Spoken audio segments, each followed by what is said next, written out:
ஓம் சாந்தி. 19/1/2025 காலை முரளி. ஓம் சாந்தி. ரிவைஸ்டு 20/11/2003 அவ்யக்த பாப்தாதா மதுபன். சிவத்தந்தையும் பிரம்ம தந்தையும் தாதி உடல் அவதரிச்சு நமக்காக சொன்ன முரளி இது. நம்மளாம் இறைமானவர்கள் மிக கவனமா ஆத்ம அபிமானி நிலையிலிருந்து இந்த முரளியை நம்ம கேட்கலாம். தலைப்பு சொல்றாங்க, 4 பாடங்களிலும் அனுபவத்தின் அத்தாரிட்டி ஆகி சச்சரவுகளை சமாதானமாக மாற்றுங்கள். 4 பாடம்ன்றது ஞானம், யோகம், தாரணை, சேவை. இப்போ ஞானம் பாபாட்டேருந்து கேட்குறோம்.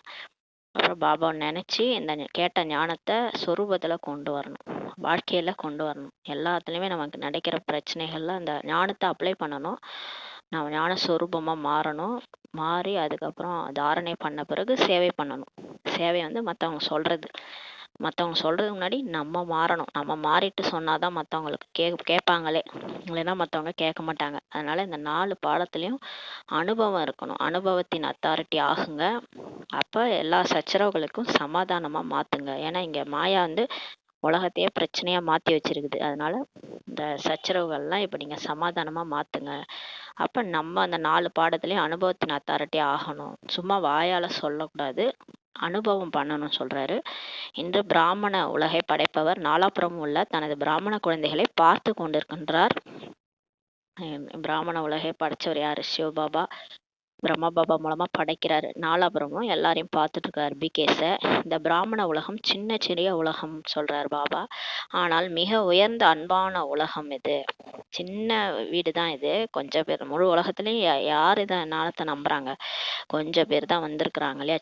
சிறிய உலகம்தான். ஆனால் மிக உயர்ந்த அன்பான உலகம் இது. இந்த பிராமண உலகம் அகிலத்திலேயே விசேஷ ஆத்மாக்களின் உலகம் சொல்லி பாபா சொல்கிறாரு.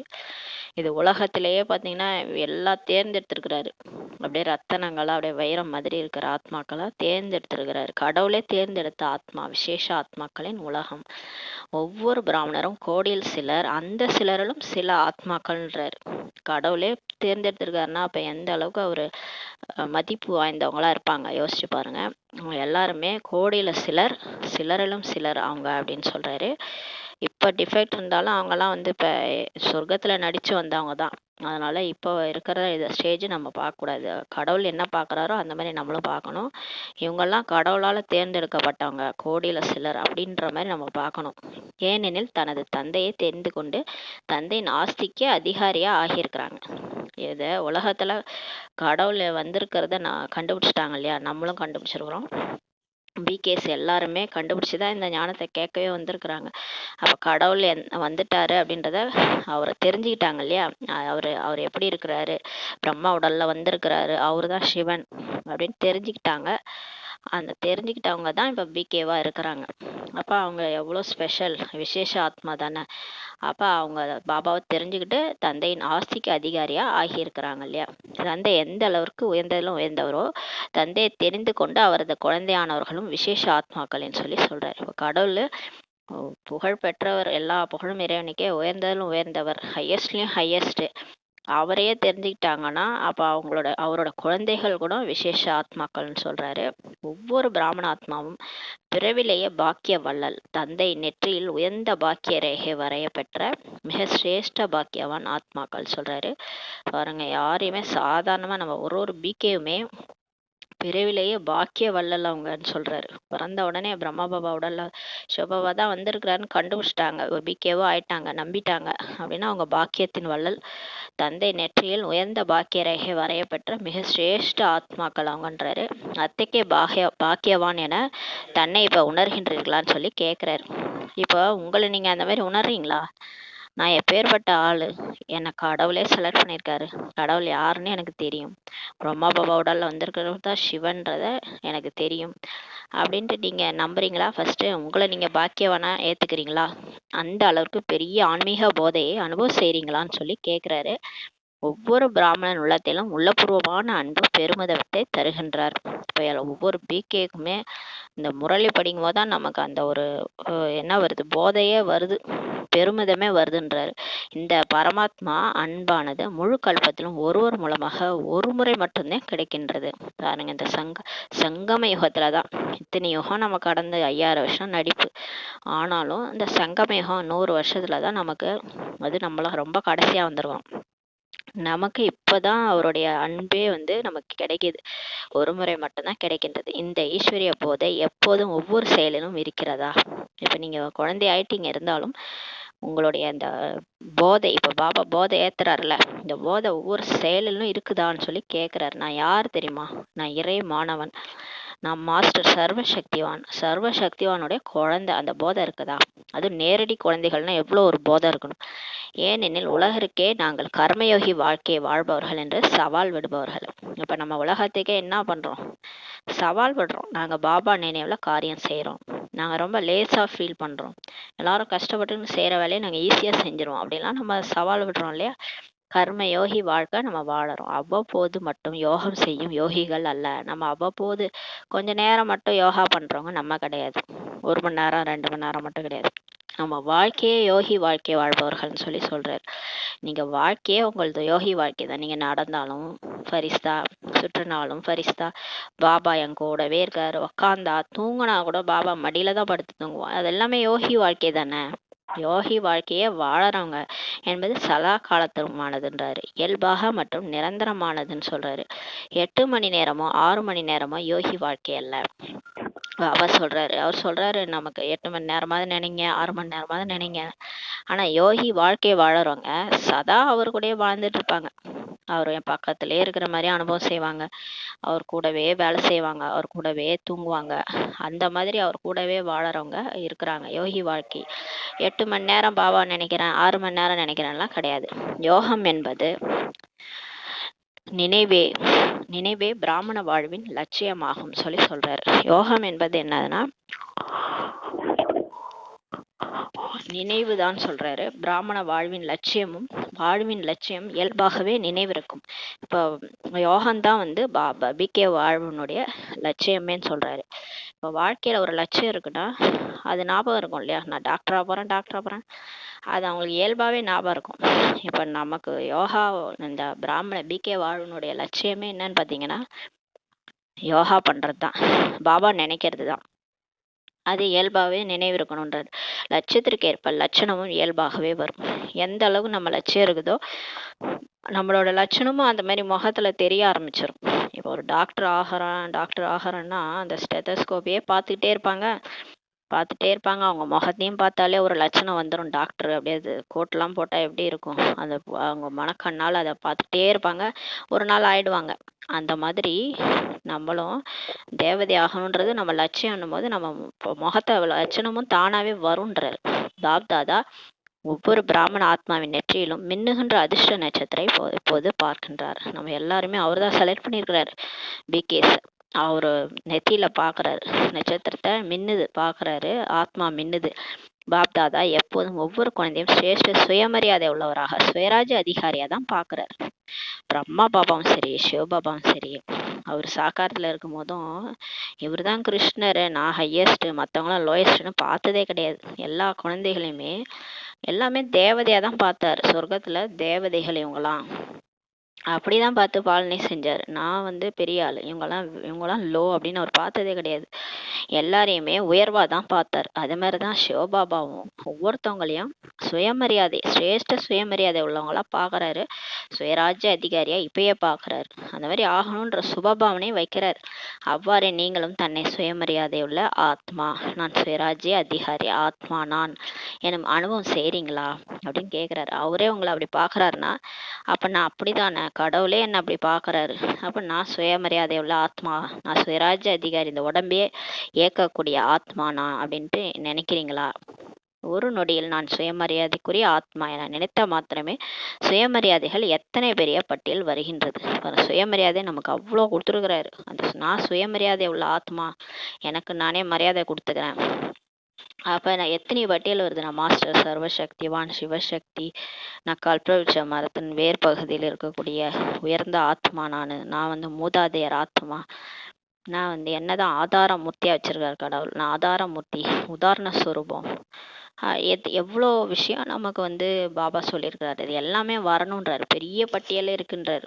அதுவும் ஒவ்வொரு சொரூபத்திலையும் சுயமரியாதைகள் இருக்கு. அனாதி ஸ்வரூபம், ஆதி ஸ்வரூபம், பூஜைக்குரிய ஸ்வரூபத்துலையும் பார்த்தீங்கன்னா தேவி ஸ்வரூபம்லாம் நிறைய இருக்குது.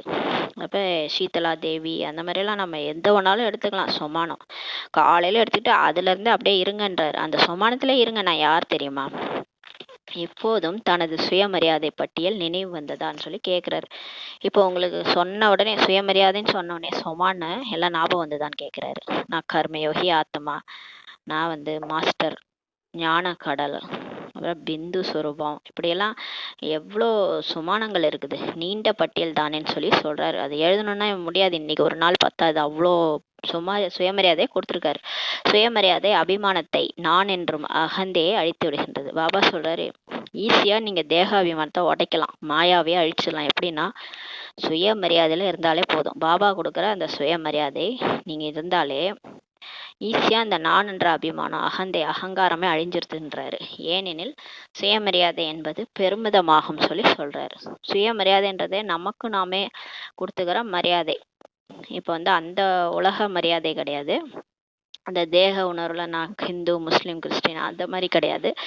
இது வந்து தேகமே இல்லாத அந்த ஆத்மாவினுடைய சுயமரியாதை. அதை நீங்க வந்து அதுல இருக்கும்போது உங்களுக்கு அந்த பெருமிதம் வருதுன்றார்.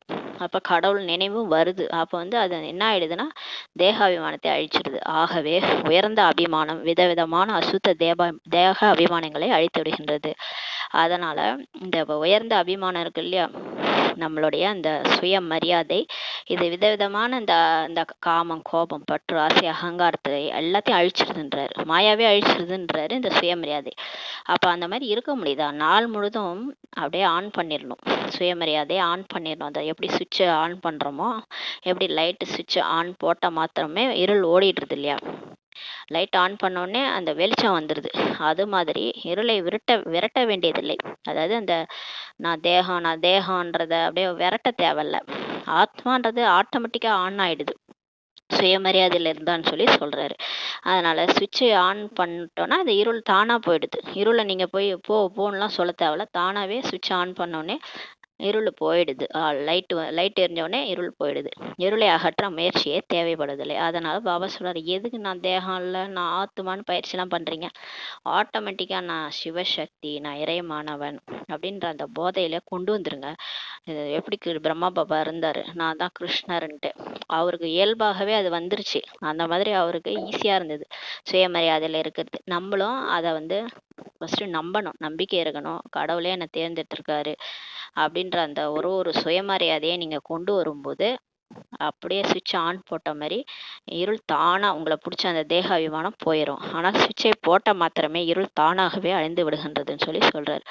ஆனா சுவிட்சை போட்டாலே இருள் போயிடுது இல்லையா, அவ்வாறே சுயமரியாதை எனும் நினைவு சுவிட்சை போட்ட உடனே விதவிதமான தேக அபிமானம் முயற்சியின்றி தானாகவே அகன்று விடுகின்றது. இப்ப நம்ம ரொம்ப கஷ்டப்பட்டு யோகா பண்றோம்ல, நீங்க சுயமரியாதையில இருந்தீங்கன்னா ஈஸியா உங்களுக்கு பாபா நினைவு வந்துடும். தேக அபிமானம் மாயாவும் தானாவே போயிருன்றாரு. சுயமரியாதை நினைவில் வராத வரையில் முயற்சி செய்ய வேண்டியிருக்கிறது. இப்ப சுயமரியாதை நமக்கு நினைக்கிறது இல்லை, நம்ம அதை நம்புறதும் இல்லை, அந்த சீட்ல நம்ம உட்காரதும் இல்லை. நான் ஆத்துமான்றதும் மறந்துடுறோம். நான் வந்து யாரு, மாஸ்டர் சர்வசக்திவான், நான் புலிக்கு பிறந்த புலி, குட்டி புலி, அதெல்லாம் ஞாபகம் இல்லை நமக்கு கடவுளுக்கே நம்ம குழந்தை, அதெல்லாம் மறந்துட்டோம். அப்ப அடிக்கடி இந்த தேக உணர்வுல நான் தேகம் சுற்றி நடக்கிறதெல்லாம் பார்த்தா பயம். அப்படி இருக்கும்போது என்ன ஆயிடுது, முயற்சி பண்ண வேண்டியதா இருக்குது. முயற்சி பண்ணி கஷ்டப்பட்டு பாபா நினைக்க வேண்டியதா இருக்கு. அதான் சொல்றாரு, சுயமரியாதை இப்ப நீங்க நினைவில் வந்துருச்சுன்னா ஈஸியா இருக்கும் முயற்சின்றாரு. பாப்தாதா குழந்தைகளின் விளையாட்டை இப்ப பாக்குறாரு. சுயமரியாதையை மனதில் வர்ணனை செய்கின்றார்கள். ஆனா மனசுக்குள்ளார நான் யார் தெரியுமா, நான் மாஸ்டர் சர்வசக்திவான், நான் சிவசக்தின்ட்டு மனசுல சொல்றாங்க. நான் பாப்தாதாவின் இதய சிம்மாசனதாரி அப்படின்னு வர்ணனையும் செய்யறார்கள், சிந்தனையும் செய்கின்றார்கள். ஆனால் அனுபவம் செய்யறதில்ல. எல்லாமே சிந்தனை பண்றோம், வாயால சொல்றோம், மனசுலயும் சொல்லிக்கிறோம். ஆனா அந்த அந்த அனுபவத்துல நம்ம பண்றதில்ல, அதுவா நம்ம மாறுறதில்ல. நான் தான் அதுன்னு அப்படின்னு அந்த கொண்டு வரணும் பாருங்க, உள்ள சொரூபமாக மாற்றணும். அந்த அனுபவம் செய்யறது இல்லைன்னு சொல்றாரு. சிந்திப்பதே அனுபவம் செய்வது அவசியம், ஏனெனில் அனைத்திலும் உயர்ந்த அத்தாரிட்டி அனுபவமேன்னு சொல்லி சொல்றாரு. இப்போ நம்ம என்ன நினைக்கிறோமோ அதை அனுபவம் செய்யணும், அனுபவத்தில் கொண்டு வர்றது அவசியம். ஏன்னா எல்லாத்துலேயும் உயர்ந்த அத்தாரிட்டி அனுபவம் தான் சொல்றாரு. நீங்க என்னதான் வாயால சொன்னாலும் அந்த அனுபவம் செஞ்சுட்டாங்கன்னா, ருசி கண்டுட்டோம்னா, இப்போ நம்ம தேனுன்னு வாயால சொல்ற வரைக்கும் தேன் எப்படி இருக்கும்னு நமக்கு தெரியாது. தேனை சாப்பிட்ட பிறகு அதோட ருசியை பார்த்த பிறகு தான் தேன்னாலே நமக்கு வாய் எப்படி இருக்கும், சாப்பிடாமலே இனிக்கும் நம்ம வாய். ஏன்னா அதை நாம் அனுபவம் பண்ணிட்டோம். அனுபவம் பண்ணிட்டதுனால தேன்னா இப்படி தான் இருக்கும் அப்படின்றது நமக்கு தெரியும். அது அனுபவம் பண்ணாத வரைக்கும் தேன்னா எப்படி இருக்கும்னே நமக்கு தெரியாது. அது சாப்பிட்ட பிறகு தான் நம்ம சொல்கிறோம். அதே மாதிரி தான் இப்போ ஒரு சும்மானத்தையும் சுயமரியாதையும் எடுத்து நான் தான் அதுன்ற அந்த அனுபவம் வரும்போது அவ்வளோ ஒரு நஷா, அவ்வளோ ஒரு போதை எல்லாமே உங்களுக்கு வரும் அப்படின்னு சொல்றாரு. அப்ப உயர்ந்த அத்தாரிட்டியை அனுபவம் தான்றாரு. பாப்தாதா பார்க்கிறார். மிக நன்றாகவே கேட்கறாங்க, சிந்திக்கிறாங்க. ஆனால் கேட்பது சிந்திப்பது வேறு, அனுபவி ஆவது இதுவே பிராமண வாழ்வின் உயர்ந்த அத்தாரிட்டி ஆகும் சொல்றாரு. இப்ப ஞானம் கேட்கறோம், முரளி கேட்கறோம், இந்த காதுல வாங்கி அந்த காதுல விட்டு அப்புறம் முழு நாளும் பழையபடி இருக்கிறோம். சில டைம்ல சிலர் சிந்திக்கிறாங்க ஒரு பாயிண்டா, இது என்ன பாபா இதெல்லாம் சொல்லியிருக்கிறாரு, இதெல்லாம் நம்ம செய்யணும் அப்படின்னு ஒரு ஆர்வம்லாம் வருது. நம்ம நிறைய சக்தி கொடுக்கணும், நம்ம மாறணும், எல்லாரையும் நம்ம மாற்றணும், அப்படியெல்லாம் ஒரு நிறைய சிந்தனை எல்லாம் வருது. ஆனாலும் அதை நம்ம நடைமுறையில கொண்டு வர்றது கிடையாது, அனுபவம் செய்யறது கிடையாது. இப்போ பாபாவுடைய சக்திகள் எல்லாம் நம்ம சொல்றோம், வாயால சொல்றோம், இந்த சக்தி அந்த சக்தி, விடுபடும் சக்தி கொடுக்குறாரு பாபா, அந்த சக்தி கொடுக்குறாரு. ஆனா அந்த சக்தி என்ன, உண்மையிலே அது நமக்குள்ள வந்துச்சா, நம்ம அதுல இருந்து விடுபட்டிருக்கோமா, நம்ம பழசெல்லாம் மறந்துட்டோமா, அது பார்த்தீங்கன்னா அனுபவத்துல வரல. இன்னும் பழசையே பேசிட்டு இருக்கிறோம்னா அப்ப பவர் டு லெட் கோவே நம்ம பாபாட்ட வாங்கலை, இன்னுமே அந்த அனுபவம் நம்ம பண்ணலை. அனுபவம் பண்ணியிருந்தா அது சொரூபத்துல வந்திருக்கும், இன்னும் வரலை.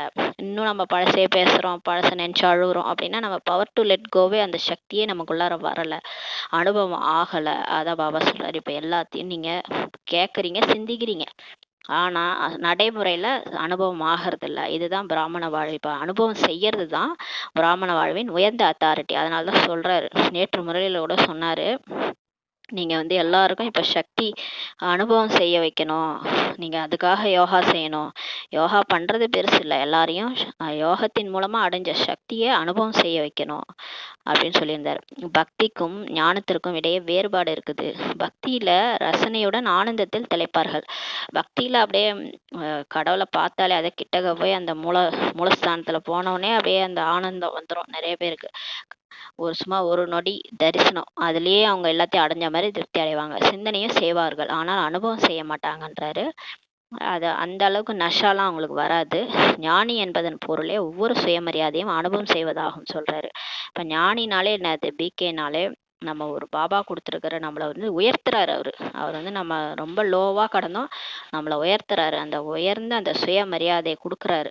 அவரே நமக்கு மரியாதை கொடுக்குறாரு. அந்த சுயமரியாதை நீங்க அதிலே இருங்கன்றாரு. நான் சிவசக்தி, என்னுடன் சிவன் இணைஞ்சிருக்கிறாரு, சிவன்ட்டு இருக்கிற சக்தியெல்லாம் எனக்கு இருக்குது, நான் ஆத்மா சுயஸ்வரூபத்துல இருக்கிறேன், நான் அமைதி சுரூபம், சாந்த சுரூபம், குளிர்ச்சியா இருக்கிறேன், நான் சீதலா தேவி, இந்த மாதிரிலாம் நிறைய சுயமரியாதைகள் இருக்கு. எல்லாமே அனுபவம் செய்யணும்ன்றாரு. அனுபவ நிலை போதையை உயர்த்தும் சொல்லி சொல்றாரு. அனுபவம் ஒருபோதும் வாழ்வில் மறவாது. இப்போ ஒருத்தன் அனுபவிச்சிட்டோம்னா அதை நம்ம மறக்கவே மாட்டோம். இப்போ அந்த தேனை சாப்பிட்டோன்னா அந்த தேன் நீங்க தேனுன்னு சொன்னாலே உங்க வாய் தித்திக்கும். ஏன்னா நீங்க அனுபவிச்சிட்டீங்க, ஒரு தடவை அதை டேஸ்ட் பண்ணிட்டீங்க. அப்போ எப்போ சொன்னாலும் அதோடைய அந்த எப்போ நீங்க அந்த வாழ்க்கையில தேனுன்னு சொன்னாலே உங்களுக்கு என்னன்னா அது டேஸ்ட் பண்ண ஞாபகம் இருக்கும். அது மாதிரி தான் அனுபவ நிலை நம்ம போதையை உயர்த்துன்றாரு. இப்போ நீங்க சுயமரியாதையில இருந்து பாபாவுடைய அந்த கொடுக்குற அந்த எல்லா சுயமரியாதையும் அனுபவம் பண்ணிட்டீங்கன்னா, இவர் சொல்றாரு என் கண்ணின் மணின்றாரு. அது எத்தனை பேர் நம்ம அனுபவம் பண்ணியிருப்போம். பாப்தாதா பிரம்மா பாபாவுடைய உடல்ல சிவபாபா, அவரோட கண்ணுல நான் மணின்னா யோசிச்சு பாருங்க, எப்பேற்பட்ட நஷா அது. பாபா என்ன கண்ணுல மணியா வச்சிருக்கிறாரு. என்னை வச்சுதான் உலகத்தையே அவர் பாக்குறாரு.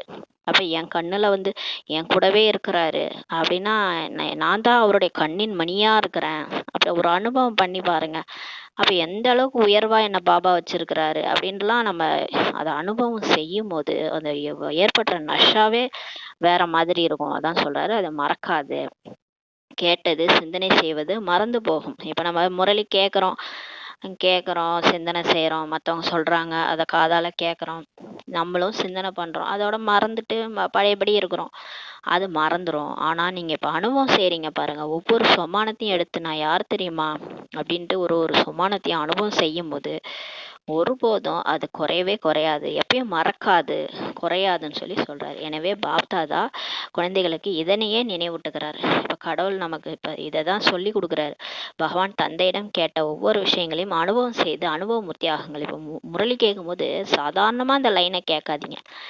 அதை அப்படியே கேட்கும் போது நீங்க பறக்கணும். கடவுளே வந்து இந்த வாக்கியத்தை எனக்கு சொல்லிட்டு இருக்கிறாரு. அவர் என்ன போயிட்டு நான் சாதாரணமா கடந்த எண்ணெய் தூக்கி தலைமையில வச்சிருக்கிறாரு. நெற்றியின் மணி நீன்றாரு, இதய சிம்மாசனதாரின்றாரு, இதயத்திலே உன்னை வச்சிருக்கிறேன்றாரு. அப்ப கடவுளுடைய இதயத்துல நான் இருக்கிறேன். எப்பேற்பட்ட நஷா வரும் பாருங்க. நான் ஏதோ ஒரு மூலையில கிடக்குறேன், என்ன கடவுள் தேர்ந்தெடுத்திருக்கிறாரு, அவர் என்னை எப்படியெல்லாம் வந்து புகழ் பாடுறாரு, என்னை எப்படியெல்லாம் வச்சிருக்கிறாருன்ட்டு அனுபவத்துல கொண்டு வாங்க. நான் தான் சிவசக்தி, சிவனுடைய இணைந்த சக்தி அப்படின்ட்டு ஒவ்வொரு விஷயத்தையும் அனுபவம் செஞ்சு அனுபவமூர்த்தி ஆகுங்கள்ன்றாரு. அனுபவம் செய்து விட்டால் 1000 பேர் அகற்ற நினைத்தாலும் அகற்ற முடியாது. அதுக்கப்புறம் உங்களை யார் தடுத்தாலும் தடுக்க முடியாது. சொல்லுவாங்க, காற்றுக்கு என்ன வேலி, கடலுக்கு என்ன முடியாது சொல்லுவாங்க. யாராலையும் ஒண்ணுமே பண்ண முடியாது, தடுக்கவே முடியாது. நீங்க கிளம்பிட்டீங்க, சிவசக்தி, சிவனுடன் இணைந்த சக்தி கிளம்பிட்டீங்கன்னா உங்களை யாராலையும் தடுக்க முடியாதுன்றாரு. ஒரு தடவை அனுபவம் செஞ்சிட்டீங்கன்னா 1000 பேர் நீ இல்லை, நீ ஒரு வேஸ்ட்ன்னு சொன்னா கூட நம்ம அந்த மாதிரி ஆக முடியாது.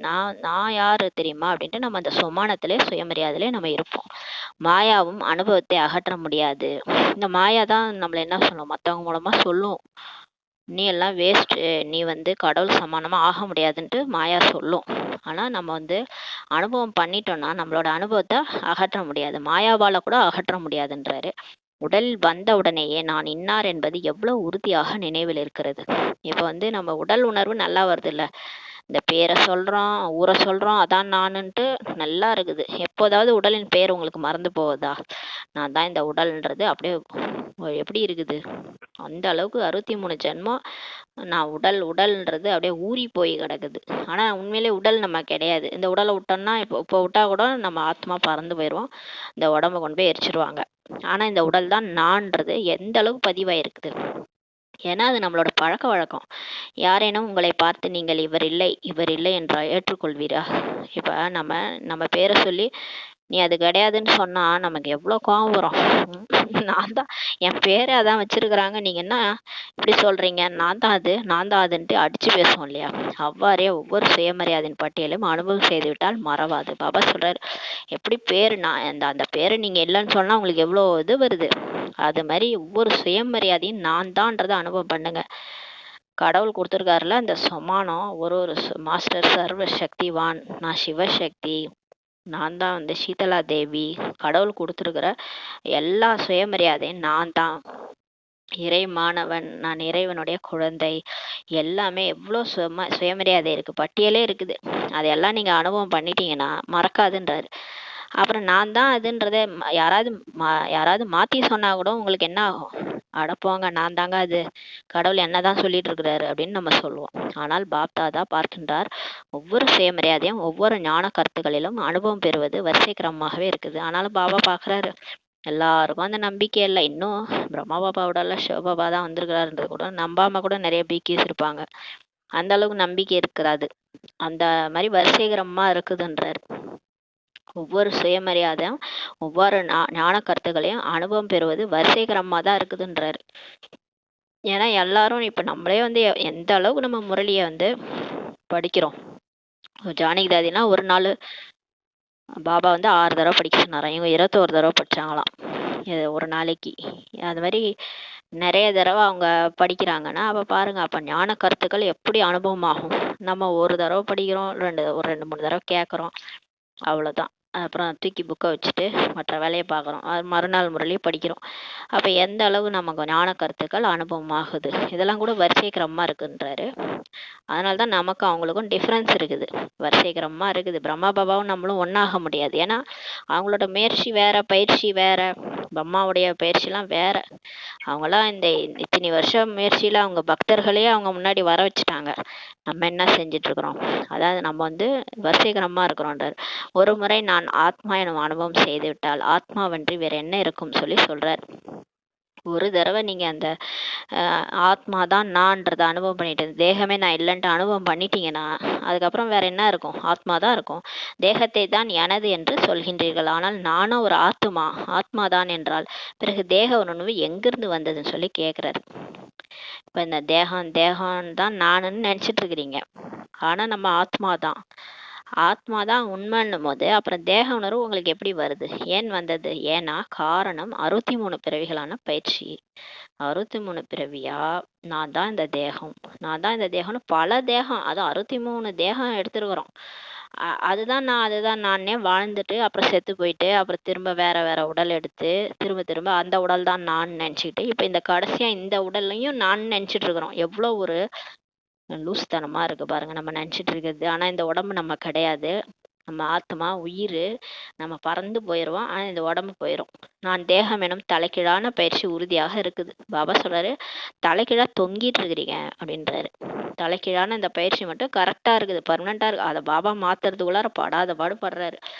டெய்லி முரளி எடுத்து நீ ஆத்மா நம்மள நம்ப வைக்கிறதுக்குள்ளார அவரு அவ்வளோ படாத பாடுபடுறாரு. கோமா பேஷண்ட்டை எழுப்பி விடுற மாதிரி அவர் பண்ணிட்டு இருக்கிறாரு. ஆனா எந்த அளவுக்கு தேகம்தான் நான்றது ஊர்ஜிதமா பதிஞ்சிருக்கு பாருங்க. கீழான பயிற்சின்றாரு. யதார்த்தமான பயிற்சி அனுபவத்தில் மறந்து விடுகிறது. குழந்தைகளின் கடும் உழைப்பை காணும் போது தந்தைக்கு குழந்தைகள் மீது அன்பு வருகின்றது. நம்ம கஷ்டப்பட்டு ஆத்மான்னு பயிற்சி பண்ணும்போது பாபாவுக்கு நம்மளை பார்க்கும்போது எப்படி இருக்குது? நம்ம மேல கருணை, அன்புலாம் வருது. ஆத்மாவின் குழந்தை, பரமாத்மாவின் குழந்தைகள் உழைப்பதா கேக்குறாரு. கடவுளுடைய குழந்தைகள் கஷ்டப்பட்டு உழைக்கணுமா? காரணம் அனுபவத்தின் குறைவுதான். ரீசன் என்னன்னா அனுபவம் பண்றது இல்லை. நீங்க மேலோட்டமா கேக்குறீங்க முரளியா, மேலோட்டமா. அது கடவுள் சொல்றாரு, நான்லாம் என்ன அப்படியே தெரியல எனக்கு. லட்சுமி நாராயணன் நான் போய் தேவதையா அப்படின்லாம் நினைக்கிறோம். அதாவது நம்ம நம்புறது இல்லை அந்த கடவுள் சொல்ற மகா வாக்கியம் உண்மைதானா. ஏன்னா அந்த அளவுக்கு தேக உணர்வுல கலியுகத்துல வாழ்ந்துட்டு இருக்கனால மற்றவங்கலாம் அப்படி வாழறாங்க, நம்மளும் சாதாரண இந்த தேகம்னு நம்ம நினைச்சுக்கிறோம். அதனால அந்த அனுபவம் குறைவுன்றாரு. தேக உணர்வு எனும் அனுபவம் என்ன ஆனாலும் எந்த செயல் செய்தாலும் மறப்பதில்லை. இப்ப தேகம்தான் நான்றது மறக்கவே மறக்காது. எங்க போனாலும் நான் நடந்து போறேன்னா இந்த உடம்பு நடந்துல இந்த உடம்பு தான் நான்றது நமக்கு தெரியுது. அததான் பயிற்சியை மாத்துங்கன்றாரு. ஆக பிராமண வாழ்வு என்பது கர்மயோகி வாழ்க்கை. இப்ப நீங்க பிகேவில் பாபா மாத்துறாரு, எல்லாத்தையும் மாத்துறாரு. ஆத்துமா இந்த உடலை இயக்கிட்டு இருக்கிறேன், இந்த உடலே நான் இல்லை அப்படின்ற பயிற்சியெல்லாம் கொண்டு வராரு. இப்ப கர்மயோகி வாழ்க்கை, யோகி வாழ்க்கையின் அனுபவம் எப்படி மறக்கும்னு சொல்லி சொல்றாரு. இப்போ செக் பண்ணுங்க, ஒவ்வொரு பாடத்தையும் அனுபவத்தில் கொண்டு வந்தேனான்றதை செக் பண்ணுங்க. இப்போ நீங்கள் ஞானம் கேட்கறது மட்டும் இருக்கக்கூடாது, கேட்ட ஞானத்தை சொரூபத்தில் அனுபவத்தில் கொண்டு வரணும். ஞானம் கேட்பது சொல்வது எளிது. இப்போ யார் வேணாலும் முரளி நடத்தலாம், முரளி வகுப்பு நடத்தலாம், மற்றவங்களுக்கு சொல்லலாம். அது குழந்தைகள் கூட சொல்கிறாங்க, வயசானவங்க கூட சொல்லலான்றாரு. யார் வேணாலும், அதாவது நாலேஜே தேவையில்லை. இதுக்காக போய் நம்ம டிகிரி படிக்கணும், இங்கிலீஷ் படிக்கணும்லாம் அவசியம் கிடையாது. சாதாரணமாக யார் வேணாலும் இந்த ஞானத்தை கேட்கலாம், சொல்லலாம். அது ஈஸி. ஆனால் அந்த ஞானத்தை நடைமுறையில் கொண்டு வரனாதான். நம்ம கேட்ட ஞானத்தை சொரூபத்தில் கொண்டு, இப்போ தாதிகள்லாம் பேசுறதே இல்லை, ஆனால் அவங்க கிட்டக்க போனாலே ஒரு வைப்ரேஷன் வருது. ஏன்னா அவங்க அந்த சொரூபத்தில் கொண்டு வந்துட்டாங்க. அதனால தான் அந்த தாதிகள் கிட்டலாம் நம்ம போனாலே அவங்க பேசவே மாட்டாங்க, ஆனால் அவங்களோட வைப்ரேஷன் 4 ஊருக்கு இருக்கும். அந்த மாதிரி ஒரு அமைதியினுடைய வைப்ரேஷன், அந்த பாபாவுடைய வைப்ரேஷனே நமக்கு தெரியும். அந்த அளவுக்கு பாபாவே நினைச்சிட்டு இருப்பாங்க, அந்த அளவுக்கு யோகியா இருப்பாங்க. அவங்க கிட்டக போனாலே ஒரு அமைதி அனுபவமாகும். அவங்க பேச கூட மாட்டாங்க, நம்மள்ட்ட ஒரு திருஷ்டி தான் கொடுப்பாங்க. அந்த மாதிரி நம்ம ஆகணும். ஞானத்தை நடைமுறைப்படுத்தினால் இயல்பாகவே ஒவ்வொரு செயலும் ஞானம் நிறைந்ததாக சக்தி வாய்ந்ததாக இருக்கும். இப்ப இந்த ஞானத்தை வாழ்க்கையில கொண்டு வந்துட்டு எது நடந்தாலும் டிராமா, இவங்க ஏன் இப்படி பேசுறாங்க, இவங்க ஏன் இப்படி ரியாக்ட் பண்றாங்க, எல்லாத்துக்கும் சின்ன சின்ன விஷயத்துக்கெல்லாம் ரியாக்ட் பண்ண வேண்டியது. அதெல்லாம் ஞானத்தை அப்ளை பண்ணலாம்ல. இது போன காலமா நடந்தது, இவங்களோட நடிப்பு இதுதான், அதான் நடிச்சிட்டு இருக்கிறாங்க அவங்கள போய் நம்ம ஏன் குறை சொல்லணும்? சிலர் ரொம்ப வந்து நான்பிகேஸை கூட குறை சொல்லிட்டு திட்டிகிட்டு இருக்கிறாங்க. ஞானத்துக்கு வந்து கூட நான்பிகேஸை திட்டுறதுல என்ன ஒரு நல்லதே இல்லை இல்லையா? ஏன்னா அவங்களுக்கு ஞானமே தெரியாது. அவங்கள போய் நம்ம என்ன சொல்றது? ஏன்னா நமக்கு ஞானம் இருக்குது. அதனால அவங்களோட நடிப்பு அவங்க நடிக்கிறாங்க. அப்படி பாருங்க, ஞானத்தை வந்து வாழ்க்கையில நடைமுறைப்படுத்துங்கன்றாரு பாபா. உங்களை பார்த்து தான் எல்லாரும் மாறணும். உங்களுடைய சொரூபத்தை பார்த்து பாபா சொல்லிட்டாரு, வீட்டில் இருக்கிற இல்லறத்துல நீங்க பேசுறது வேஸ்ட்டு. வீட்டில் இருக்கிறவங்கள்ட்ட உங்களை பார்த்து தான் அவங்க மாறுவாங்க. அப்போ வந்து நீங்கள் பேசி ஞானத்தை சொல்லி புரிய வச்சிடலாம். நீங்கள் வீட்டில் இருக்கிறவங்கள மாற்ற முடியாது. உங்களை பார்த்து தான் அவங்க மாறுவாங்கன்றார். அப்போ ஞானத்தை நடைமுறைப்படுத்தினால் இயல்பாகவே ஒவ்வொரு செயலும் ஞானம் நிறைந்ததாக சக்தி வாய்ந்ததாக இருக்கும்னு சொல்லி சொல்கிறார்.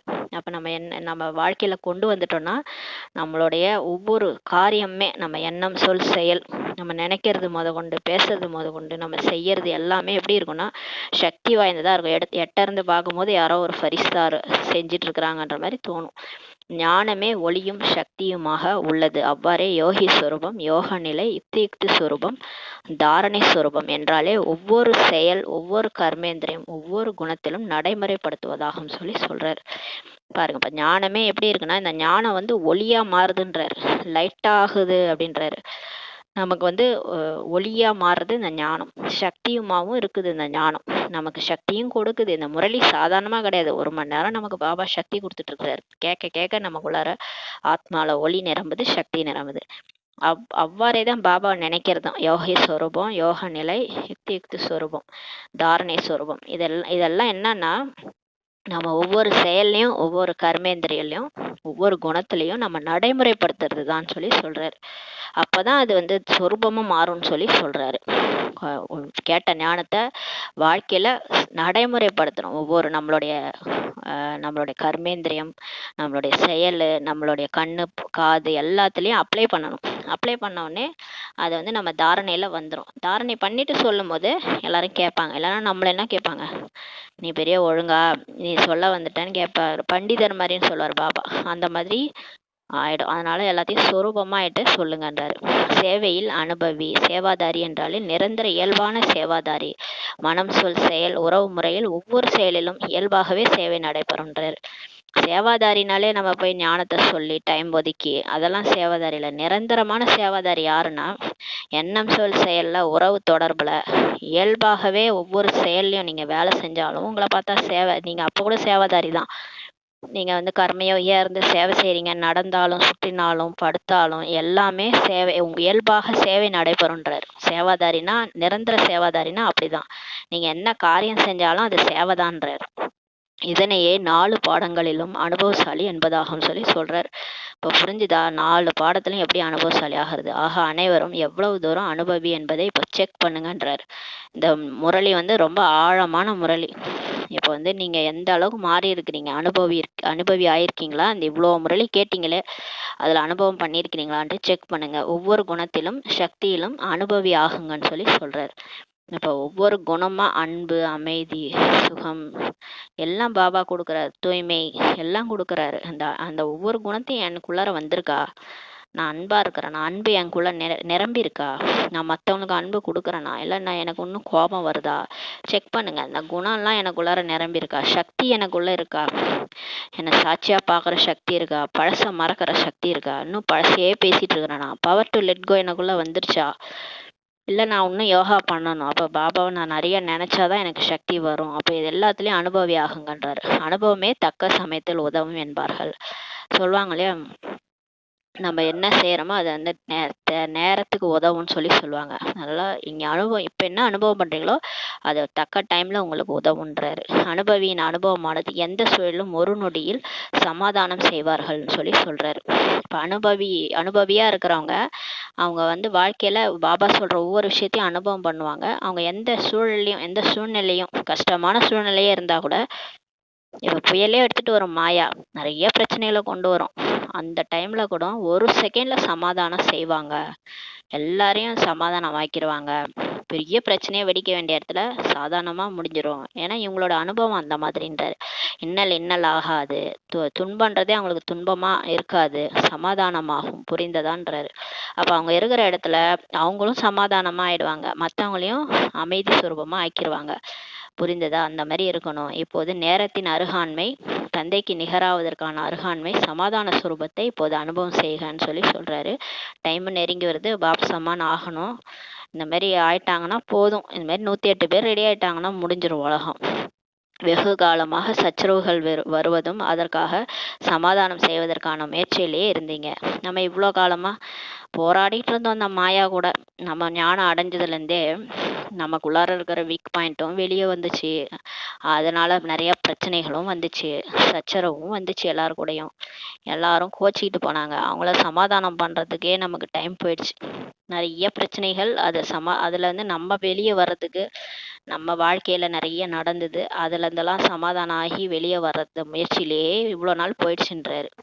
இப்போது பாப் தாதா ஒவ்வொரு குழந்தையும் சுயமரியாதையுடன் சுயராஜ்ய அதிகாரியாக சமாதான சுரூபமாக பார்க்க விரும்புகிறார். இப்போ நம்ம எல்லாத்தையும் கடந்து வந்துட்டோம்.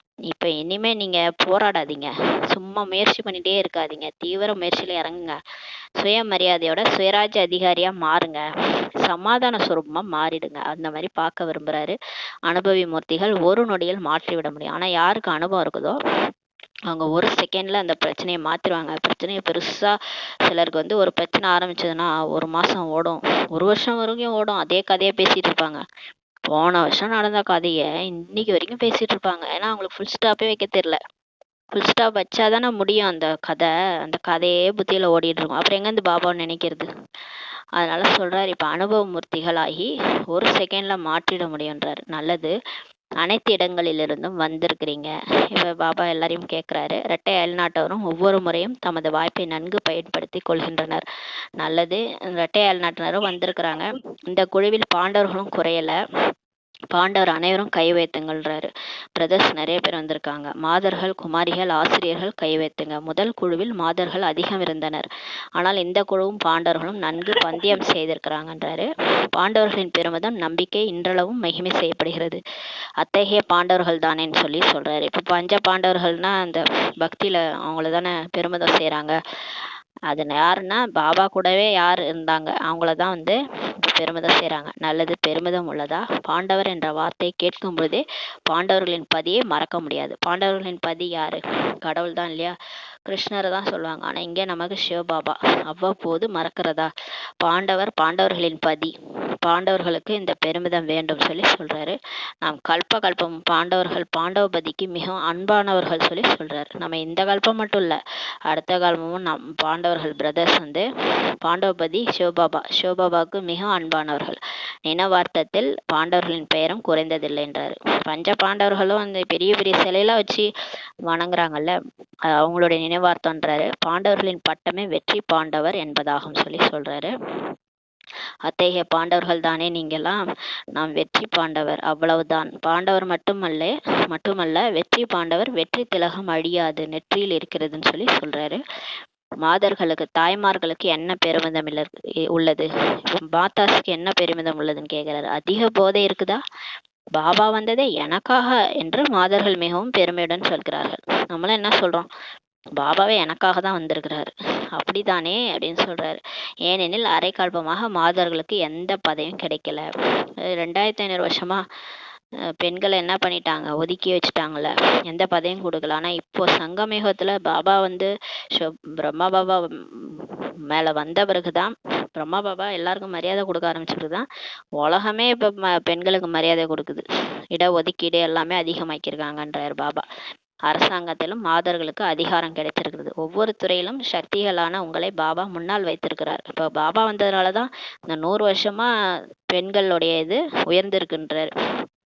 எல்லா துறையிலையும் பெண்கள் வந்துட்டாங்க பாருங்க. எல்லா துறையிலும், ஒவ்வொரு துறையிலும் சக்திகளான உங்களை பாபா முன்னால் வைத்திருக்கிறார். இப்போது உலகிலும் ஒவ்வொரு துறையிலும் மாதர்களுக்கு அதிகாரம் கிடைத்திருக்கின்றார். இப்ப நம்மள பாபா உயர்த்தினோடனே இப்போ உலகத்திலையும் ஒவ்வொரு துறையிலும் பாருங்க, இந்த லாரி ஓட்டுறாங்க, இந்த எல்லாத்துலயும் டாக்டரா இருக்கிறது, சுடுகாடு எரிக்கிற இடத்துல கூட பெண்கள் தான் இருக்கிறாங்களாம்.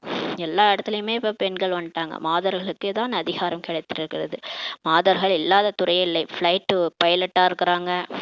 அந்த மாதிரிலாம் எவ்வளோ எல்லாத்துலேயும் சாதிக்கிறாங்க. சாதிக்க பிறந்தவங்க மாதிரி பெண்கள் ஆயிட்டாங்க. மாதர்கள் இல்லாத துறையே இல்லை இப்பன்றாரு. இது சங்கமயுகத்தின் பலன் தான். ஆனா இது எதனாலன்னா கடவுளே பூமிக்கு வந்துட்டாருல, அவரு நமக்கு மரியாதை கொடுக்குறாருல. அவர் கலசத்தை யார் தலையில வைக்கிறாரு? பெண்கள் தலையில தான் வைக்கிறார். ஞானத்தை சொல்ல வைக்கிறதே நம்ம மூலமா தான் சொல்ல வைக்கிறார் இல்லையா? அதனாலதான் பெண்களுக்கு மரியாதை கொடுத்துருக்கிறாரு. அவர் கொடுக்கறதுனால இந்த சங்கமயுகமும் மரியாதை கொடுக்குது. அதனாலதான் பெண்கள் வெளி உலகத்திலையும் பெண்களுக்கு மரியாதை அதிகம்ன்றாரு. மாதர்கள் நமது பாபா என்கிறார்கள். நம்ம என்ன சொல்றோம்? மேரா பாபா இருக்கிறதா, எனது பாபான்னு சொல்றீங்களா கேட்கிறாரு. போதை இருக்கிறதா?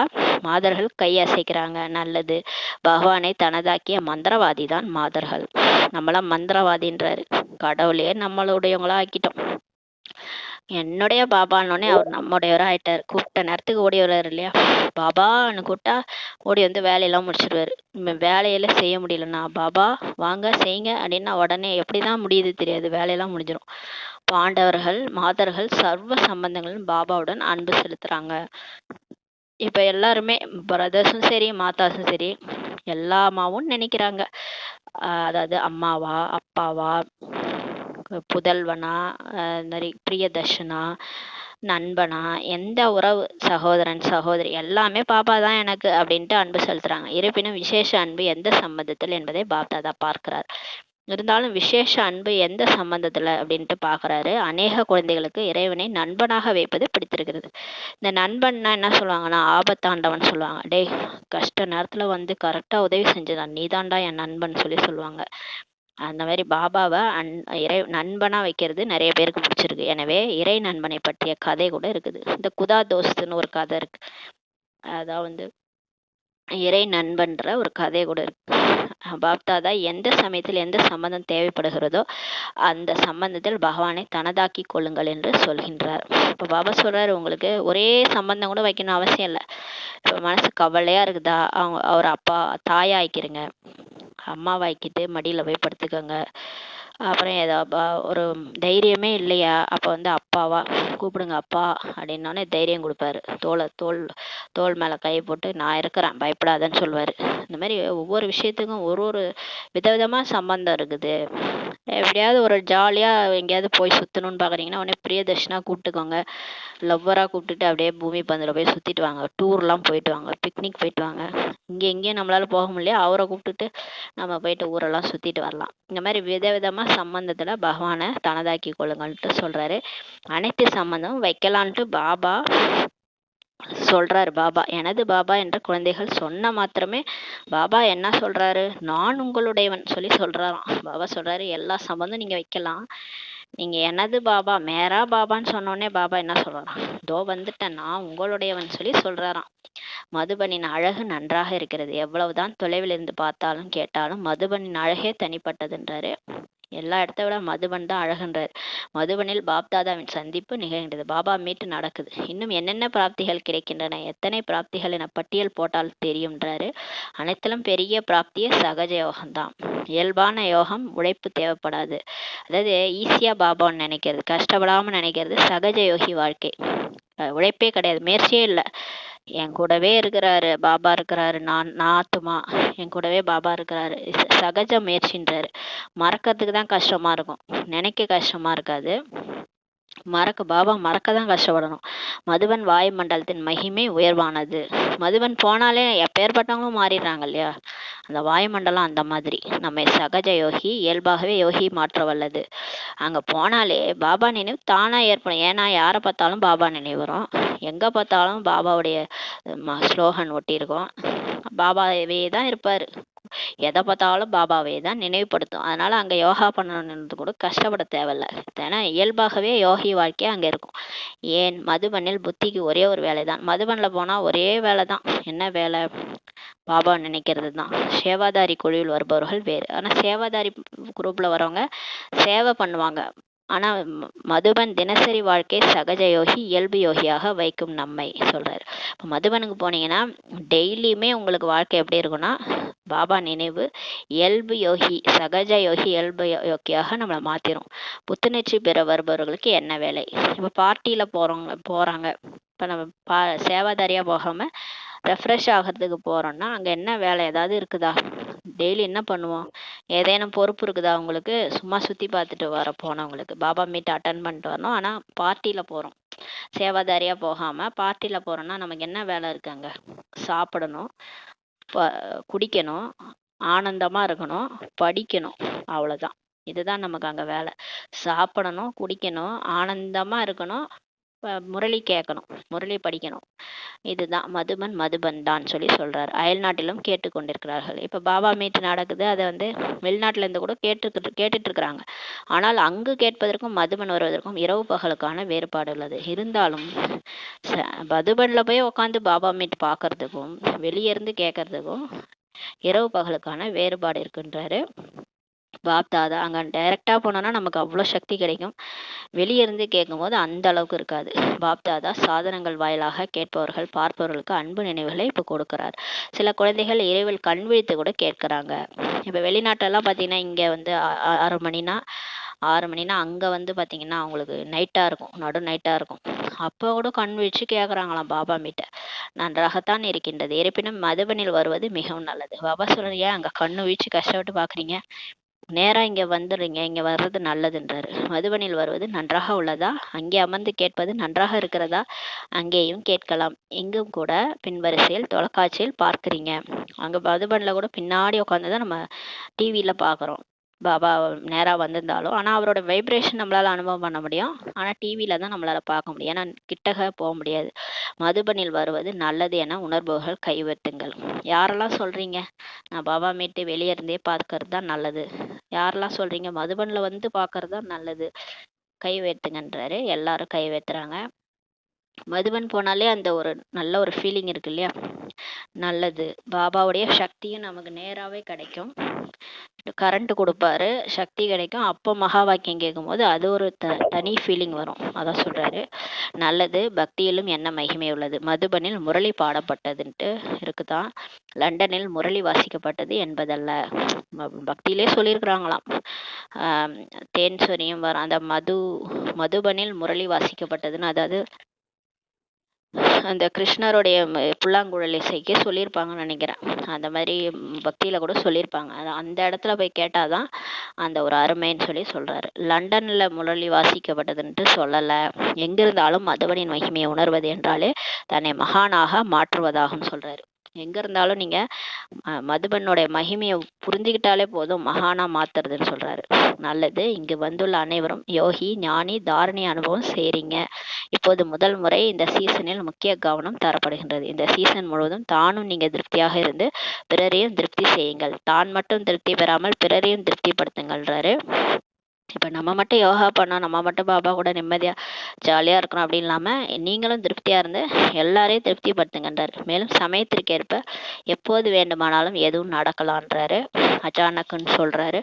எப்போது நடக்கும், 1 வருடம் ஆகுமா, 6 மாதம் ஆகுமாலாம் கேள்வி கேட்காதீங்க. இப்போ விநாசம்லாம் எப்போ வரும் அப்படின்லாம் பாபா கேட்குறோம்ல நம்ம, அதெல்லாம் திடீர்னு வரும்ன்றாரு. எதிர்பாராத விதமாக எப்போது எது வேணாலும் நடக்கலான்றாரு. எனவே தனது நினைவு என்னும் சுவிட்சை மிகவும் சக்திசாலியாக வையுங்கள். அதனால இப்போ நல்லா யோகா பண்ணுங்க. பாபா நினைவு என்ற சுவிட்சை சக்திசாலியாக வைங்க. ஒரு நொடியில் சுவிட்ச் ஆன் செய்தவுடன் அனுபவம் செய்யுங்கள்ன்றாரு. சுவிட்ச் தளர்வாக இருந்தால் மீண்டும் மீண்டும் ஆன் ஆஃப் செய்ய வேண்டியிருக்கும். இப்போ நீங்கள் தளர்வாக தேக உணர்வில் இருக்கிறீங்கன்னா அடிக்கடி ஆத்மான்னு பயிற்சி செய்ய வேண்டியதாக இருக்கும். சரி செய்வதில் உங்களுக்கு நேரம் வீணாகுன்றாரு. அதனால ஆன்லேயே இருங்கன்றாரு. ஒரு நொடியில் சுவிட்ச் ஆன் செய்த உடனே சுயமரியாதை, சுயராஜ்ய அதிகாரி, அந்தர்முகி என அனுபவம் செய்து கொண்டே இருங்கன்றாரு.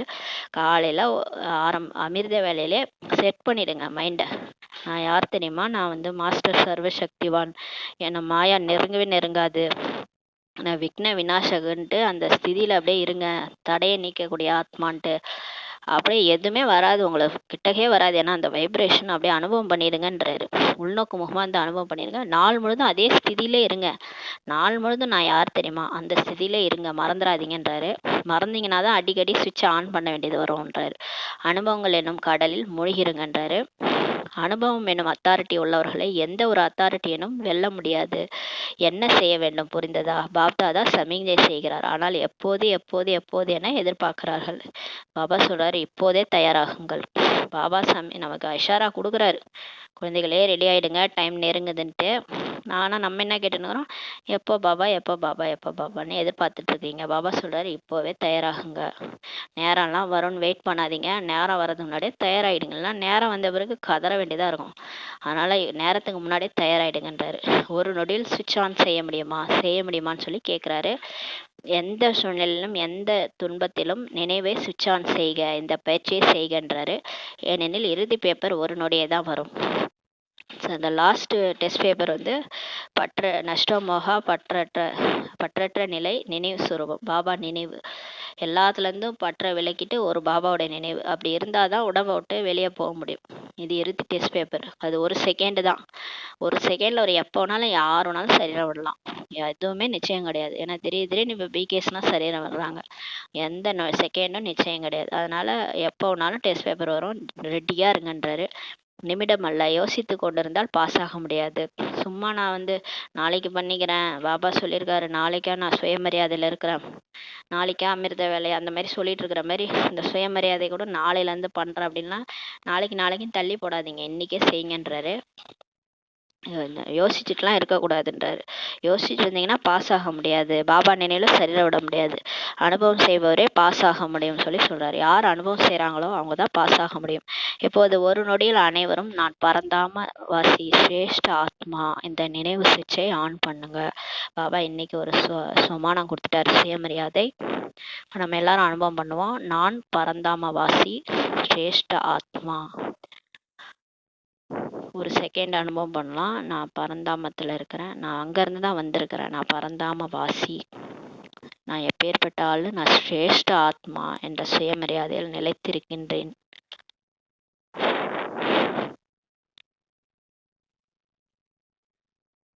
வேற எந்த நினைவும் கூடாது. இதே நினைவு தான் காலையிலேருந்து சாயங்காலம் வரைக்கும் இருக்கணும். நான் பரந்தாம வாசி, அங்கே வசிக்கிற ஆள் தான் நான் சிரேஷ்ட ஆத்மா. இந்த நினைவு நாள் முழுதும் இருக்கணும். வேற எந்த நினைவும் வரக்கூடாது. புத்தியில் எந்த தடுமாற்றமின்றி இந்த நிலை பெறுங்கள் சொல்றாரு. நல்லது. நாலாபுரமுள்ள சிரேஷ்ட சுமானதாரி அனுபவி ஆத்மாக்களுக்கு எப்போதும் எல்லா பாடத்தையும் அனுபவத்தில் கொண்டு வருபவர்களுக்கு சதா யோகி வாழ்வில் இருக்கும் நிரந்தர யோகி ஆத்மாக்களுக்கு எப்போதும் தனது சிறப்பம்சங்களை நினைவில் வைத்து செயல்படுத்தும் பாக்கியவான் கோடியில் சிலரான விசேஷ ஆத்மாக்களுக்கு பாப் தாதாவின் அன்பு நினைவுகள் மற்றும் நமஸ்தே. நாம் ஆன்மீக குழந்தைகள், ஆன்மீக தாய் தந்தைக்கு நமஸ்தே. வரதானம். தடைகளை தகர்த்தெறியும் பளபளப்பான ஃபரிஸ்தா ஆடை அணிந்து சதா தடைகளை களைபவர் ஆகுக. இப்போ நிறைய தடை வருதுன்னா ஏன்னா உடல் உணர்வில் இருக்கிறதுனால தான் வருது. நான் உடல் நினச்சிக்கிறதுனால தான் இந்த மாயெல்லாம் நம்ம கூட சண்டை போடுது, அந்த 5 விகாரமும். அதனால் இப்போ அந்த தடையெல்லாம் நீங்கள் தகர்த்தெறியணும்னா இந்த பளபளப்பான அந்த ஃபரிஸ்தா ஆடை சூப்பராக இருக்குது, அதை ட்ரெஸ்ஸை போட்டுக்கோங்கன்ற. இந்த ட்ரெஸ்ஸை விட்டுட்டு அந்த ஃபரிஸ்தா ட்ரெஸ்ஸை போட்டுக்கோங்க, அது சதா தடைகளை களைபவர் ஆகிருங்கன்னு சொல்லி வரதானம் கொடுக்குறாரு.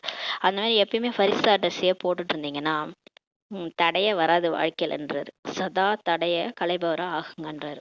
அப்படியே நான் விடுபட்ட ஸ்டேஜில் இருக்கிறேன், அதாவது இப்போ இறந்துட்டாங்கன்னா அந்த உடம்புலேருந்து அந்த சூட்சும உடல் வெளியே வந்துடும். அந்த உடல் முடிஞ்சிடும், இந்த சூட்சும உடல் வெளியே வந்துடும். அதுலேருந்து நம்ம வீட்டுக்கு அதோட வீட்டுக்கு போனாங்கன்னா, அவங்க வாழ்ந்த வீட்டுக்கு போனாங்கன்னா யாரும் ஏற்றுக்க மாட்டாங்க, அவங்க யாரோடையும் பேசவும் முடியாது, பேய் வந்துருச்சுன்னு தான் சொல்லுவாங்க. அந்த மாதிரி இப்போ நம்ம இந்த உடல்ல இருந்து அந்த ஃபரிஸ்தா ட்ரெஸ், அந்த பளபளப்பான ஒயிட் ட்ரெஸ் நம்மளுடைய எதிர்கால ஃபரிஸ்தா சொருபம். நம்ம உடலை விட்டோன்னா அந்த சம்பூர்ண ஃபரிஸ்தா உடலை தான் நம்ம இங்கேருந்து பறந்து போவோம். அந்த ட்ரெஸ்ஸை எப்பயும் மாட்டிக்கங்கன்றாரு. அதில் இருந்தீங்கன்னா உங்களுக்கு எதுலேயுமே நீங்கள் தலையிட முடியாது. அந்த ஒரு ஸ்டேஜில் அந்த ஸ்திதியில் இருந்தீங்கன்னா அப்படியே சாட்சியாக தான் நீங்கள் பார்க்கணும் எல்லாத்தையும். எதுலேயுமே நீங்கள் தலையிட மாட்டீங்க, அப்படியே வேடிக்கை மட்டும் பார்ப்பீங்க. அந்த ட்ரெஸ்ஸை எப்பயே போட்டுக்கோங்கன்றாரு. போட்டுட்டிங்கன்னா தடைகளை களைபவராக ஆயிடுவீங்கன்னு சொல்லி வரதானம் கொடுக்குறாரு. தனக்காகவும் அனைவருக்காகவும் தடைகளை தெரிய கேள்விக்குறிக்கு விடை கொடுங்கள். இப்போ நம்ம எதுக்கு எடுத்தாலும் கேள்வி கேட்கணும். இது ஏன் அப்படி நடக்குது, இவங்க ஏன் அப்படி பேசுனாங்க, இந்த வாழ்க்கையில் இப்படி நடந்துருச்சு, இது எப்படிலாம் நடக்கக்கூடாது, அப்படியே கேள்வியாக போடுறோம் வாழ்க்கையில். இதெல்லாம் தடையா நிற்குதுன்றாரு. அதனால முற்றுப்புள்ளி மூலமாக அனைத்து சக்திகளையும் சேமித்து வைங்கள். எப்போ நம்ம ஃபுல் ஸ்டாப் வைக்கிறோமோ அப்போ நமக்கு எல்லா சக்தியும் வந்துடுது, ஆத்மால பேட்டரி ஃபில் ஆயிடுதுன்றாரு. கேள்வி போட்டுட்டே இருந்தீங்கன்னா ஆத்மால மனசு புத்தி குழப்பமாயிடும், மனசு புத்தியில எண்ணம் ஓடிக்கிட்டே இருக்கும். அப்போ ஆத்மால சக்தி குறையும். அதனால சக்தி ஏற்றணும்னா ஃபுல் ஸ்டாப் வைங்க. நடந்துடுச்சு, முடிஞ்சிடுச்சு, இனிமேல் அதை பேசி பிரயோஜனமே இல்லை, மாறவா போகுது, நேற்று ஒன்று நடந்துருச்சு, அதை பேசி பேசி பேசி பேசுறதுனால ஆத்மால தான் சக்தி குறையும். நீங்கள் பேசி பாருங்க, எனர்ஜியே போயிடும், உங்களால் வேலை கூட செய்ய முடியாது, டயர்ட் ஆகிடும். ஏன்னா ஆத்மால நம்ம வேலையே செய்யாமல் உட்காந்துட்டு மனசால நிறைய எண்ணங்களை உற்பத்தி பண்ணிகிட்டே இருந்தான்னு வச்சுக்கோங்களேன், இவங்க அப்படி அவங்க இப்படி என்னை இப்படி பேசிட்டாங்க, இப்படி நடந்தது அப்படி நடந்தது, அதை சிந்தனை பண்ணும்போதே என்னமோ நமக்கு உடம்புலயே தெம்பு இல்லாத மாதிரி இருக்கும். அது என்னன்னா மனசுலே சக்தி போயிடுது, ஆத்மால சக்தி போயிடுது, அப்போ உடம்பும் சக்தி இழந்துருது. அதனால தான் பாபா சொல்றாரு, எல்லாத்துக்கும் ஃபுல் ஸ்டாப் வைங்க. வாழ்க்கையில் எது நடந்தாலும் இது வந்து ட்ராமா, இது இப்படி தான், அவங்க நடிப்பு அப்படி தான், என் நடிப்பு இப்படி தான், முடிஞ்சு போச்சு. நானே கூட பேசிட்டேன்னா முடிஞ்சு போச்சு, அதை மாற்ற முடியாது, அவ்வளோதான். நம்ம வந்து போன கல்பத்தில் இப்படி தான் பண்ணேன், அதனால அந்த இப்படி பண்ணிட்டேன், நான் பண்ணது தப்பு, அந்த மாதிரியான ஒரு கில்ட்டி கூட நமக்கு தேவை கிடையாதுன்றாரு. அதை கூட விட்டுடுங்க. நேற்று நேற்று வரைக்கும் நடந்ததெல்லாம் பழைய பிறவின்ட்டு மறந்துட்டு இன்னைக்கு புதுசாக பிறந்திருக்கிறேன்னு நினச்சிக்கோங்க, ஃபுல் ஸ்டாப் வச்சிருங்கன்றாரு. எல்லாத்துக்கும் ஃபுல் ஸ்டாப் வச்சுட்டு இன்னைக்கு காரியத்தை பாருங்கள், இன்னைக்கு நான் புதுசாக பிறந்தேன், இன்னைக்கு நான் நல்லதே செய்வேன், இன்னைக்கு நான் ஒழுங்காக இருக்கிறேன், நேற்று வரைக்கும் தப்பு பண்ணிட்டேன், இன்னிலேருந்து நான் ஒழுங்காக இருக்கிறேன்ட்டு ஃபுல் ஸ்டாப் வச்சுட்டு மற்றவங்களுக்கும் சரி உங்களுக்கும் சரி அதே அப்ளை பண்ணுங்கள். ஃபஸ்ட்டு சுயத்துலேருந்து அப்ளை பண்ணோம், அப்புறம் மற்றவங்களுக்கும் அதே பாயிண்ட்டே அப்ளை பண்ணுங்கள். அப்ளை பண்ணிவிட்டு சக்திகளெல்லாம் சேமிங்கன்றாரு. எப்போதும் தடைகளை நீக்கும் பளபளப்பான ஃபரிஸ்தா ஆடையே அணிஞ்சிருங்கன்றாரு. எப்போவுமே இந்த நமக்கு வர தடையெல்லாம் இந்த மாயாவால் தான் வரும், அதெல்லாம் நீக்கணும்னா ஃபரிஸ்தாவாக மாறிடுங்க, ஃபரிஸ்தா ஆடையை அணிஞ்சிக்கோங்க. இந்த உடல் தானே அப்படியே ரொம்ப பாரமாக இருக்குது, இந்த உடலே வேணாம், இந்த ட்ரெஸ்ஸை கழட்டி போட்டுட்டு ஃபரிஸ்தா ட்ரெஸ்ஸை உடுத்திக்கோங்க. சேறு பிடித்த ஆடை கூடாது, அதோடு மட்டுமல்லாது சர்வ குணங்கள் எனும் ஆபரணங்களால் அலங்கரித்து கொள்ளுங்கள். இந்த சேரி பிடித்த ஆடை, அதாவது அந்த 5 விகாரங்களோட இருந்த அந்த ட்ரெஸ்ஸு, அது வேணாம், அதை விட்டுட்டு அது கூட நம்ம ஃபரிஸ்தா ஆடை அணிஞ்சிக்கிட்டு சர்வ குணங்கள்னா பாபாட்டேருந்து கிடைக்கிற அன்பு, அமைதி, தூய்மை, சுகம், ஞானம், ஆனந்தம்ன்றெல்லாம் அந்த குணங்கள், சக்தி எல்லாமே குணங்கள். அந்த ஆடையை அந்த ரெயின்போ கலரில் இருக்கும் அந்த ஃபரிஸ்தா ட்ரெஸ்ஸு, அதில் அந்த குணங்கள், சர்வ குணங்கள் வந்து ரெயின்போ கலரில் இருக்கும். அதை வந்து நீங்கள் ஆபரணமாக அணிஞ்சிக்கங்க. ஃபரிஸ்தா ட்ரெஸ்ஸில் உங்களுடைய அந்த பாபாவுடைய குணங்களெல்லாம் நீங்கள் வந்து நகை மாதிரி அலங்கரிச்சிக்கங்கன்றாரு. சர்வ குணங்களால் அலங்கரிச்சுக்கோங்க. எப்போதும் அஷ்ட சக்திகள் எனும் ஆயுதங்களுடன் மூர்த்தியாகி தாமரை மலரனும் ஆசனத்தில் சிரேஷ்ட வாழ்வெனும் பாதத்தை வைத்திருங்கள். இது பாருங்க, இது அப்படியே சொல்றதே நமக்கு அப்படியே ஒரு மாதிரி அனுபவம் ஆகுது. அப்படியே ஒரு லட்சுமி வந்து அப்படியே அஷ்ட சக்திகளோட ஆயுதங்களோட தாமரை மலர்ல உட்கார்ற மாதிரி நமக்கு ஒரு அனுபவம் ஆகுது. அப்படியே பாபா சொல்றாரு, இந்த அஷ்ட சக்திகளும் பாபாட்ட வந்து கிடைக்குது. அஷ்ட சக்திகள் அதெல்லாம் நமக்கு அஷ்ட கைகளா அதான் பக்தி மார்க்கத்துல காமிச்சிருக்கிறாங்க. ஆயுதங்கள் வந்து பின்னாடி அஷ்ட கைகளா நமக்கு கிடைக்குது. அதோட நீங்க மூர்த்தியாகி இந்த தாமரை மலர்ல உட்காருங்கன்ற, தாமரை மலர் நம்ம ஆசனத்துல சிரேஷ்ட வாழ்வு வாழக்கூடிய அந்த மாதிரி ஒரு மூர்த்தியா உட்காருங்க. இப்ப நம்ம வாழ்க்கை அந்த மாதிரி இருக்கணும், சேத்துல இருந்தாலும் செந்தாமரை மாதிரி வாழணும். உங்க பாதத்தை அந்த தாமரை மேல வச்சிருங்கன்னு சொல்றாரு. அந்த தாமரை மலர் எனும் ஆசனத்துல பாதத்தை வைத்திருங்கள் சொல்றாரு. அதாவது என்ன சொல்றாருன்னா, இது அப்படியே நம்ம வந்து இப்ப அஷ்ட சக்திகளோட நம்ம வாழ்க்கையை வாழும்போது சிரேஷ்டமா இருக்கும் நம்ம வாழ்க்கைன்றாரு. அந்த ஆயுதங்களோட மூர்த்தியா வாழுங்கன்றாரு. அதை உங்களுடைய நினைவு சின்னம் தான் அந்த லட்சுமி காமிச்சிருக்கிறாங்க. அந்த அஷ்ட லட்சுமிகளும் அந்த அஷ்ட சக்திகளோட தாமரை மலர் மேல பாதத்தை வச்சுட்டு உக்காந்துருக்குறாங்க. அப்ப இப்ப நம்ம அந்த ஒரு நினைவோட இப்ப நம்ம வாழணும்னு சொல்றாரு ஸ்லோகன். பயிற்சியில் முழுமையிலும் முழுமையான கவனம் வைத்தால் முதல் எண்ணில் வந்து விடலாம். இப்போ நம்ம எல்லாமே வாயால தான் நம்ம சொல்லிட்டு இருக்கிறோம், எதையும் செய்யறதில்ல. முரளி படிக்கிறோம், முரளி கேட்குறோம், மற்றவங்க சொல்கிறோம்.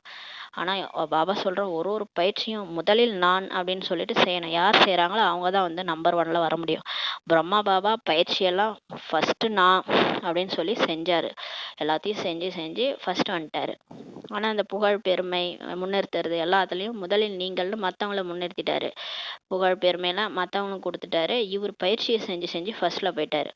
அது மாதிரி இப்போ நீங்கள் வந்து பயிற்சியில் கவனம் வைக்கணும், முழுமையிலும் முழுமையான அட்டென்ஷன் வச்சிங்கன்னா ஃபர்ஸ்ட் எண்ணில் போயிடலாம், டிஸ்டிங்ஷனில் பாஸ் ஆயிடலாம், 108ல் வந்துடலாம், 8ல் கூட வர முடியும் நீங்கள் பயிற்சி செஞ்சீங்கன்னா. ஆனால் பயிற்சியை கோட்டை விட்டுட்டு மற்றதில் போய் சுற்றி பார்த்துட்டு இருந்தீங்கன்னா அவ்வளோதான். நம்ம எண்ணு பின்னாடி போயிடும். நம்ம ரொம்ப பின்னாடி போயிடுவோம். அப்புறம் வந்து ரொம்ப ஃபீல் பண்ணுவோம் கடைசியில். அதனால் இப்போ பயிற்சி செய்யுங்க. பாபா சொல்கிற இந்த இப்போ இன்றைக்கி சொல்லியிருக்காருல சுயமரியாதை பயிற்சி. என்ன பயிற்சி நீங்கள் சொல்லியிருக்காருன்னா, நான் பரந்தாமவாசி சிரேஷ்ட ஆத்மா, இந்த நிலையிலே நாள் முழுதும் இருங்கன்றாரு. சுவிட்ச் ஆன் பண்ணிடுங்கன்றாரு. அந்த பயிற்சி நம்ம செய்யலாம் இன்னைக்கு முழு நாளும். ஓம் சாந்தி. நன்றி பாபா, நன்றி ராம, நன்றி பரிவாரம்.